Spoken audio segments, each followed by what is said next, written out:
یہ قرآن حکیم کے کیس میں نہیں ہے۔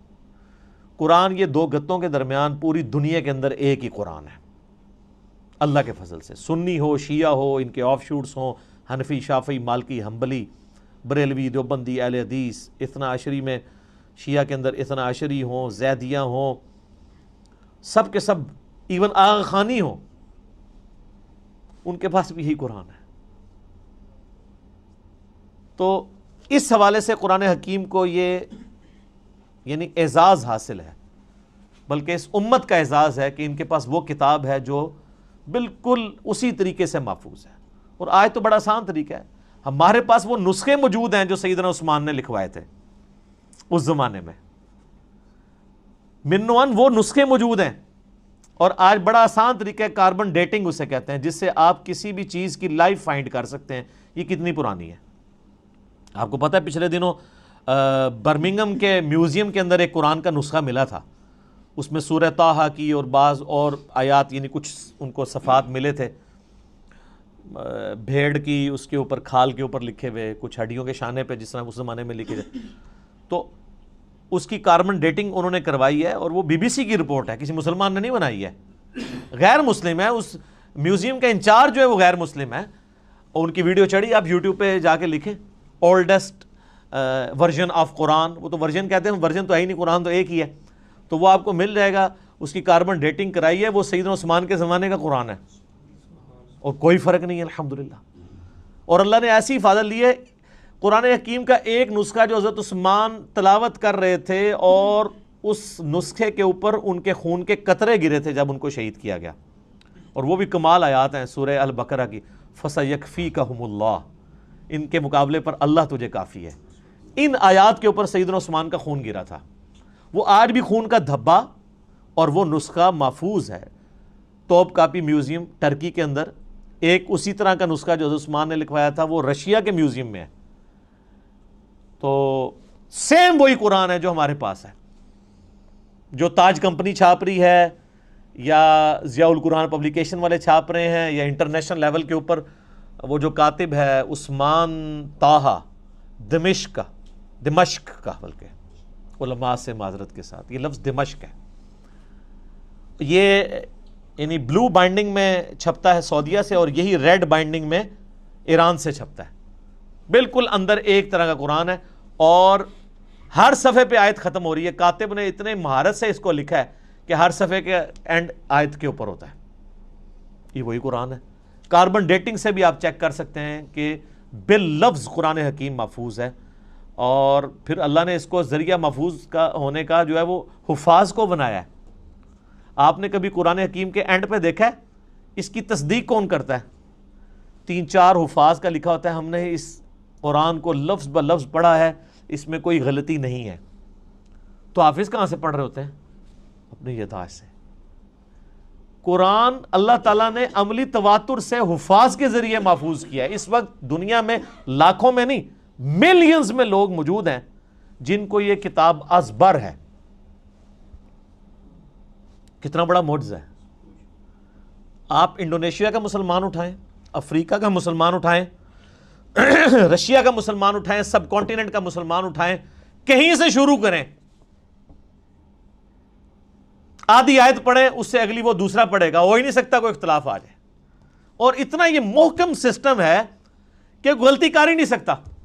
امام کعبہ بھی اگر اپنی تلاوت میں بھولتا ہے نا تو پیچھے سینکڑوں لوگ لقمہ دے دیتے ہیں۔ اور سر یہ بھی دیکھیں قرآن کا، اس وقت کسی کا احترام نہیں ہوتا کہ آگے کون کھڑا ہوا ہے۔ قرآن میں اگر کوئی ذرا سی بھی ڈنڈی بات نماز کے اندر لقمہ مل جاتا ہے۔ یہ قرآن کتنی بڑی حفاظت ہے۔ تو صرف یہ لکھے ہوئے کے اوپر اعتماد نہیں ہے، لکھنا تو ظاہر امپورٹنٹ ہے، کیونکہ الذی علم بالقلم، اللہ نے قلم کے ذریعے قرآن سکھایا ہے، علم سکھایا ہے، اور وہ قرآن بھی نبی علیہ السلام نے اس طریقے سے ٹرانسفر، لیکن یہ زبانی بھی مسلمانوں نے اسے یاد کیا، اور ریٹن فارم میں یہ نسخے موجود ہیں۔ جب کبھی بھی کوئی ایشو آتا ہے، اب تو خیر آتا ہی نہیں ہے، اتنے اسٹیبلش ہو چکے ہیں، اب تو سافٹ ویئرز بن چکے ہیں، پی ڈی ایفs موجود ہیں، اب تو کوئی کبھی آپ نے دنیا میں سنا ہے کوئی ایشو آیا کہ اس لفظ تھلے زہر ہے یا زبر ہے؟ کبھی؟ سر یہ کئی کافر جو مسلمان ہوئے ہیں نا، ان کے لیے سب سے بڑی اٹریکشن یہ ہے کہ قرآن کا ورژن ہی کوئی نہیں، ایک ہی قرآن ہے۔ یہ جو امریکن تھے وہ پروٹیسٹنٹ کرسچن یوسف ایسٹس 80s میں مسلمان ہوئے ہیں۔ آپ ذرا ان کی وہ ویڈیو دیکھیں جس میں انہوں نے بتایا ہے کہ میں مسلمان کیسے ہوا ہوں۔ اس میں انہوں نے بتایا کہ جب مجھے پہلی دفعہ پتہ چلا نا کہ قرآن کا ورژن ہی کوئی نہیں ہے، کیونکہ ان کی تو سب سے بڑی مصیبت ہی یہ ہے کہ بائبل کے کتنے ورژن ہیں، اور قرآن ایک ہی ہے پوری دنیا کے اندر۔ اس نے کہا میں کیسے مان لوں کہ یار اتنی پرانی کتاب ہے، پرنٹنگ میں کئی بار کوئی لفظ ٹوٹ جاتے ہیں، لیکن ان کو پتہ نہیں کہ پرنٹنگ نے نہیں اسے محفوظ کیا، مسلمانوں کے سینے نے محفوظ کیا، سینوں نے۔ اور نبی علیہ السلام کی حدیث ہے المستدرک للحاکم میں صحیح سند کے ساتھ، انٹرنیشنل نمبر کے مطابق 399، کہ اللہ تعالیٰ میری امت کو کبھی گمراہی پہ جمع نہیں ہونے دے گا، جماعت پہ اللہ کا ہاتھ ہے، قیامت تک اجماع امت اللہ کی حفاظت میں، اور قرآن حکیم کی حفاظت اللہ تعالیٰ نے امت کے اجماع کے ذریعے کروائی ہے۔ یہ قرآن ہمارے سامنے تو نہیں نازل ہوا، امت کے اجماع نے اسے ٹرانسفر کیا، یعنی امت میں کوئی دوسری رائے نہیں ہے۔ ایک تو وہ رائے نا جو مناظروں میں ہوتی ہے کہ جی وہ آپ کی کتابوں میں یہ لکھا ہوا ہے تو وہ کہتے ہیں آپ کی کتابوں میں یہ لکھا ہوا ہے، وہ ساری فضول باتیں ہیں۔ نہ سنی ان روایتوں کو آن کرتے ہیں، نہ شیعہ ان روایتوں کو آن کرتے ہیں۔ قرآن حکیم محتاج نہیں ان روایتوں کا، جو عملی تواتر سے چیز نقل ہوئی ہے۔ دنیا میں 1000 مسلمان بھی کھڑے ہو کے کہیں یہ آیت ایسی نہیں ایسے ہے، آج تک تو کوئی نہیں کھڑا ہوا، نہ ہوگا اللہ کے فضل سے۔ وہ کہہ رہے ہیں جی پچھلے دنوں جی وہ اسرائیل والوں نے جی ایک صورت بنا کے پوری چڑھا، اور سارے اسرائیل والے پورا قرآن بنا کے اور چڑھا دیں۔ آپ کو یقین نہیں کہ اس کی حفاظت کا ذمہ کس نے لیا ہوا ہے؟ اللہ نے۔ صحابہ کرام کو تو شاید یہ آیت نہ سمجھ آئی ہو اس وقت، ایمان بالغیب ہی ہو، انا نحن نزلنا الذکر وانا لہ لحافظون، سورۃ الحجر آیت نمبر 9۔ بے شک اس القرآن کو، الذکر کو، اللہ کی یاد دلانے والی کتاب کو ہم نے نازل کیا، ہم اس کی حفاظت کرنے والے ہیں۔ ان کے لیے تو یہ تھیوری تھی نا، لیکن ہمارے لیے تو پریکٹیکل ہے۔ ہم تو 1500 سال تاریخ میں دیکھ سکتے ہیں کہ کوئی ٹیمپر نہیں ہوا، کتنا برے وقت مسلمانوں پہ آئے ہیں۔ ایک وہ وقت بھی آیا کہ ہلاکو خان نے بغداد کی ساری لائبریریز جو ہیں وہ دریائے دجلہ میں بہا دی تھی، تو قرآن کو تو کوئی فرق نہیں پڑا۔ اور وہ جو برمنگم کا نسخہ ہے نا ان کے پاس جو نکلا ہے، وہ انگریزوں کے دور حکومت میں ان کے پاس وہ نسخہ ہاتھ لگا تھا، پھر وہ انہوں نے انگلینڈ میوزیم میں شفٹ کر دیا تھا، کیونکہ انگریزوں کی حکومت پھر سلطنت عثمانیہ ٹوٹنے کے بعد عراق کے اوپر بھی رہی ہے۔ اس دوران انہوں نے پرانی کسی لائبریری سے اسے شفٹ کیا تھا، جو ہلاکو خان کی تباہی کی وجہ سے بچ گئے ہوئے تھے نسخے۔ تو قرآن حکیم کو اللہ تعالیٰ نے اس طریقے سے محفوظ کیا۔ اچھا، یہ جب میں نے پوائنٹ لکھے تھے نا تو میں نے کہا تھا میں ایک منٹ میں ایک پوائنٹ بیان کروں گا تو 40 منٹ میں ختم ہو جائے گا، لیکن یہ تو ان لوگوں کا ختم ہوتا ہے جنہوں نے خبریں پڑھنی ہوتی ہیں، جنہوں نے درد دل سامنے رکھنا ہوتا ہے، جنہوں نے ایک کمپریہنسو نالج گین کیا ہوتا ہے، جن کو پتہ ہے کہ اس وقت دنیا کیا سوچتی ہے اسلام کے بارے میں، تو ان کے لیے تو پھر یہ ایک پوائنٹ کو ڈسکس کرنا ہے 1 منٹ کے اندر ناممکن ہو جاتا ہے، مختصر یہ کام ہو نہیں سکتا۔ پھر میں نے اپنے بھائیوں سے مشورہ بھی کر لیا تھا کہ اگر ہم بالکل اسٹرکٹلی اس کے ساتھ اٹیچ رہیں گے کہ ہم نے اتنے منٹ میں اتنی چیزوں کو ختم کرنا ہے، تو پھر وہ فی البدی گفتگو کا جو حسن ہے وہ ختم ہو جائے گا، پھر کئی پوائنٹس رہ جائیں گے جو ضروری ہوں گے، جو ایک مسلمان کو پتہ ہونے چاہیے۔ علمی پوائنٹ نمبر 4 وہ یہ ہے میرے بھائیوں کہ قرآن حکیم اپنی اصلی فارم میں لوح محفوظ کے اندر ہے۔ یہ ہمارے ہاتھ میں جو قرآن ہے نا، یہ اس کی اتھینٹک کاپی ہے۔ اصل میں جو قرآن ہے نا وہ اللہ نے لوح محفوظ میں لکھا ہوا ہے، بل ہوا قرآن مجید فی لوح محفوظ۔ سورۃ الواقعہ میں بھی آیا نا کہ وہاں سے اس کو کس نے، تنزیل من رب العالمین، یعنی یہ رب العالمین کا اتارا ہوا ہے۔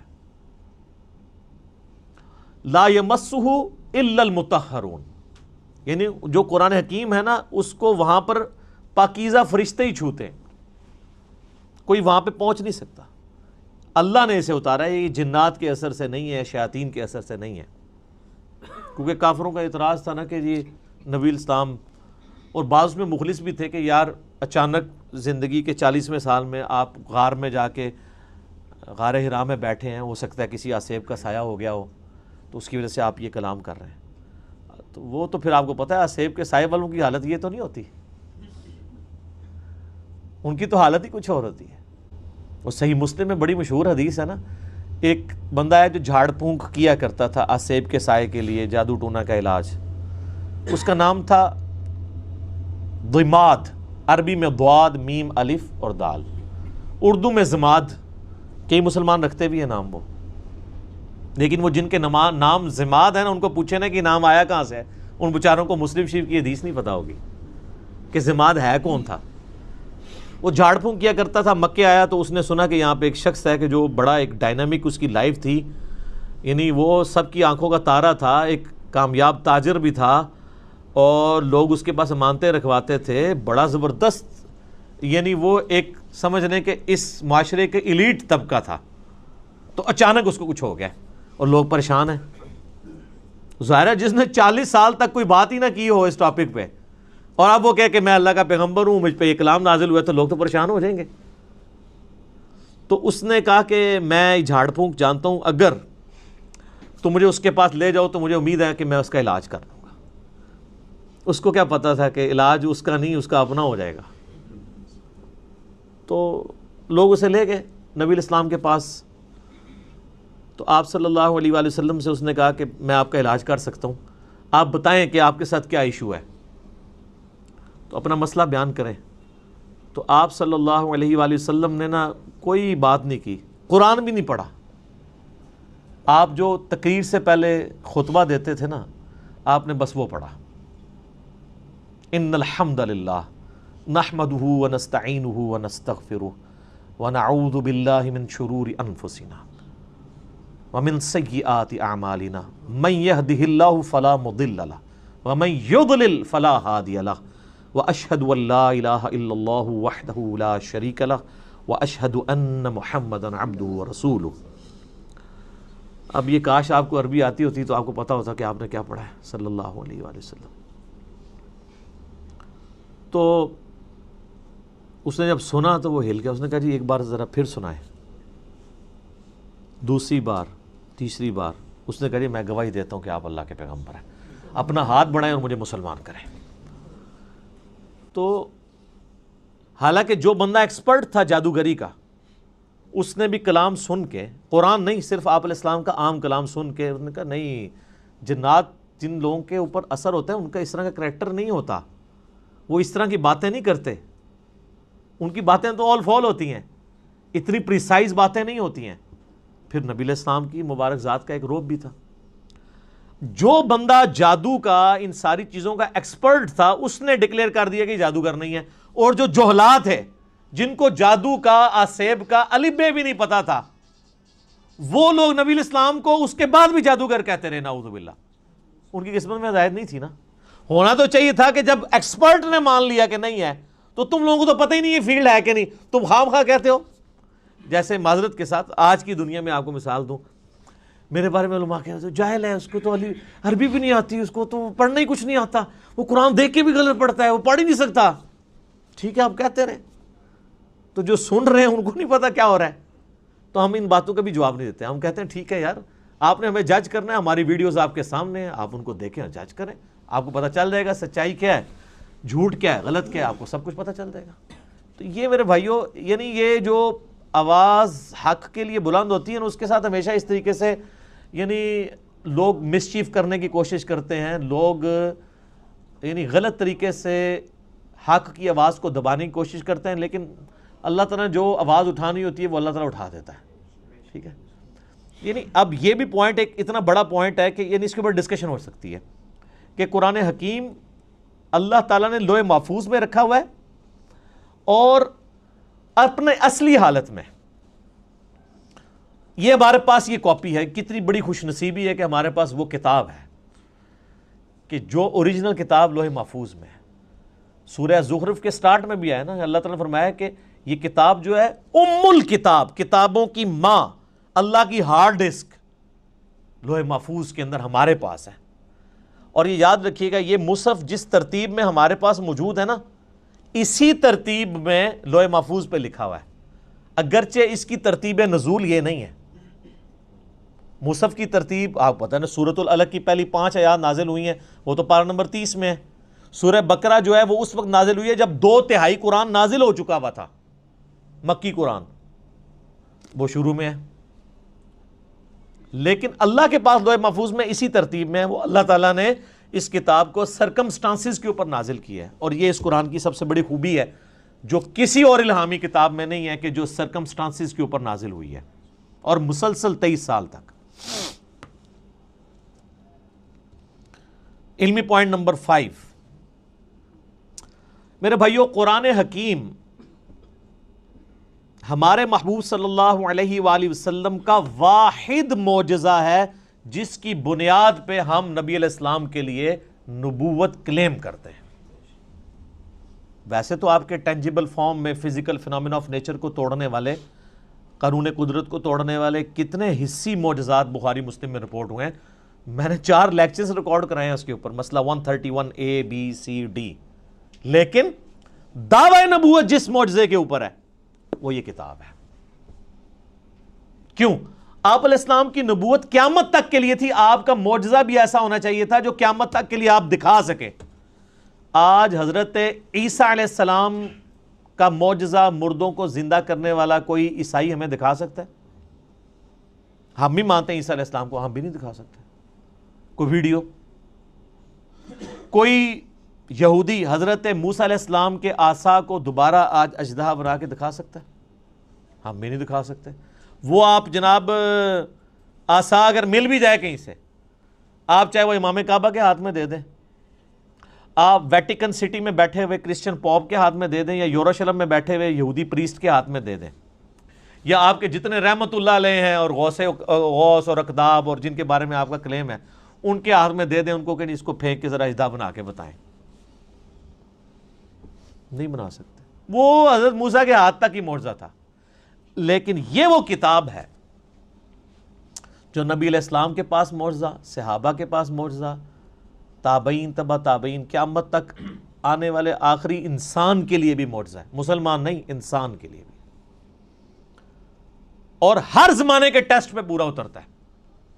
اسپیسیفکلی تو یہ پورا اترا اس ٹیسٹ میں کہ عرب کے لوگ اپنے آپ کو اتنا بڑا فصیح اللسان سمجھتے تھے کہ وہ ادر دین جو نان عرب ہیں، عربیوں کے علاوہ جو لوگ ہیں، ان کو وہ کہتے تھے یہ اجمی ہیں، گونگے، یہ بول نہیں سکتے۔ اور یہ حقیقت ہے کہ عربی لوگوں کی فساد اتنی تھی کہ وہ عام گفتگو بھی شاعری کے انداز میں کر لیتے تھے فی الودی۔ لیکن جب قرآن نازل ہوا، ان بڑے بڑے شعراء نے بھی اپنے کلام پھاڑ دیے کہ یار یہ کلام کمال کلام ہے۔ موسیٰ علیہ السلام کے زمانے میں جادوگری عروج پہ تھی، اللہ تعالیٰ نے موسیٰ علیہ السلام کو ایسا معجزہ دیا، جادوگر بھی سجدے میں گر پڑے۔ کتنی دفعہ قرآن میں یہ واقعہ ہے، اور وہ بہت بڑا معجزہ تھا۔ لکڑی کا اژدہا بننا یہ بہت بڑی چیز ہے۔ پلانٹ کنگڈم اینیمل کنگڈم میں بدل رہا ہے، اور پھر اینیمل کنگڈم، پھر پلانٹ کنگڈم میں۔ اس کو ذرا امیجن کریں۔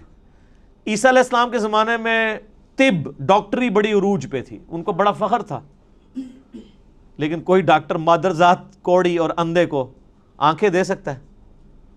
قرآن حکیم میں سورہ مریم کے اندر، سورہ مائدہ کے اندر حضرت عیسیٰ علیہ السلام ہاتھ پھیرتے تھے، آنکھیں آ جاتی تھی۔ سارے ڈاکٹر فیل ہو گئے، انہوں نے کہا یہ ڈاکٹری سے آج نہیں پاسبل، ڈاکٹری سے آنکھ کسی بندے کی آپ لگاتے ہیں دوسرے کو، اور آنکھ ہو ہی نہ، اور اس میں مٹی رکھ کے اور ایک پرندے کی مورت بنا کے مٹی کی پھونک مارتے تھے، اللہ کے اذن سے وہ پرندہ بن جاتی تھی۔ اب کون سا ڈاکٹر یہ کام کر سکتا ہے؟ قرآن حکیم کے زمانے میں شاعری عروج پہ تھی، اللہ تعالیٰ نے کلام بھی ایسا دیا کہ شعراء فیل ہو گئے، لیکن یہ اس پہ ختم نہیں ہے۔ قیامت تک کے لیے جو جو وقت کا ٹیسٹ آئے گا اس پہ یہ کتاب پوری اترے گی۔ آج سائنس کی دنیا ہے، قرآن حکیم سے کوئی ایک آیت بھی نہیں بتا سکتا جو اسٹیبلش سائنس، ہائپوتھیسس تھیوری نہیں، اسٹیبلش سائنس کے خلاف ہو۔ اس کے برخلاف ہم آپ کو کئی باتیں بتا سکتے ہیں جو قرآن حکیم ایسی کرتا ہے جو پرانی سائنس ان باتوں کی تصدیق نہیں کرتی تھی، لیکن آج کی سائنس ان باتوں کی تصدیق کرتی ہے۔ جس میں سب سے بڑی بات، ہم نے اپنے بچپن میں یہ چیزیں پڑھی ہوئی ہیں کہ جی زمین جو ہے وہ ساکن ہے اور سورج اس کے گرد چکر لگاتا ہے، شروع میں بچوں کو سمجھانے کے لیے پڑھا دیتے تھے نا، بعد میں پھر وہ چیزیں